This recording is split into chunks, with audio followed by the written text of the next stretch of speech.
Pinangihinayangan ng mga residente ng Barangay Dukit ang 150 street lights sa Dau Access Road. Hindi kasi gumagana ang mga ilaw na nagkakahalaga ng halos 30 milyong piso. Si Angelica Simpao may report. Bago at maganda ang poste ng ilaw na nakatayo sa 4 na kilometro ng Dau Access Road sa Barangay Dukit, Mabalacat City. Taong 2015 nang maitayo ang 150 street lights na ito na magbibigay liwanag sa mga motoristang dumadaan at magiging gabay ng mga commuter.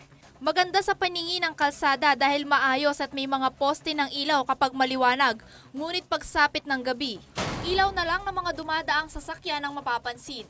Magdadalawang taon nang hindi napapakinabangan ang mga poste ng ilaw. Kaya naman maging mga residente nagrereklamo na dahil sa madalas na aksidente sa lugar.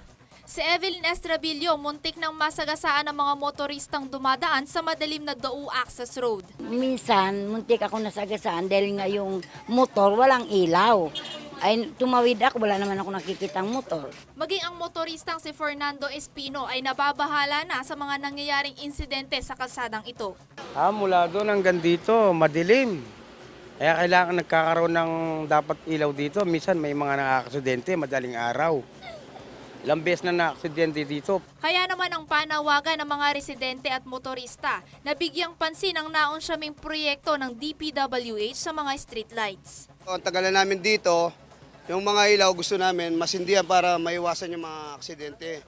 Kasi marami rito na mga motor na walang ilaw paggabi, minsan nabubulaga, nasusurprise para maiwasan yung aksidente. Tinatayang 29,423,792 ang halaga ng 150 streetlights na natapos na noong Panghulyo ng taong 2015. Paliwanag naman ni Engineer King David, walang supply ng kuryente ang mga ilaw. Mahina raw ang boltahe ng Pelco para masuplayan ng kuryente ang 150 na streetlight.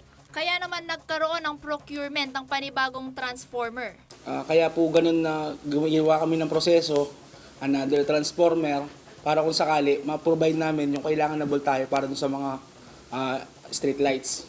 Inaasahan naman na mauumpisahan na ngayong linggo ang inspeksyon ng electric company at DPWH sa mga streetlights. Nakikipag-coordinate po kami sa Pelco, tapos nakapag-provide na rin po kami ng transformer. Ongoing po yung mag-i-inspection po ang Pelco sa amin nito para kung sakali po malagay na namin yung transformer, kasi hindi naman po ganun kabilis na kahit mabili ng kontraktor yung transformer, i-check pa rin at i-test pa rin ng Pelco yon bago mailagay.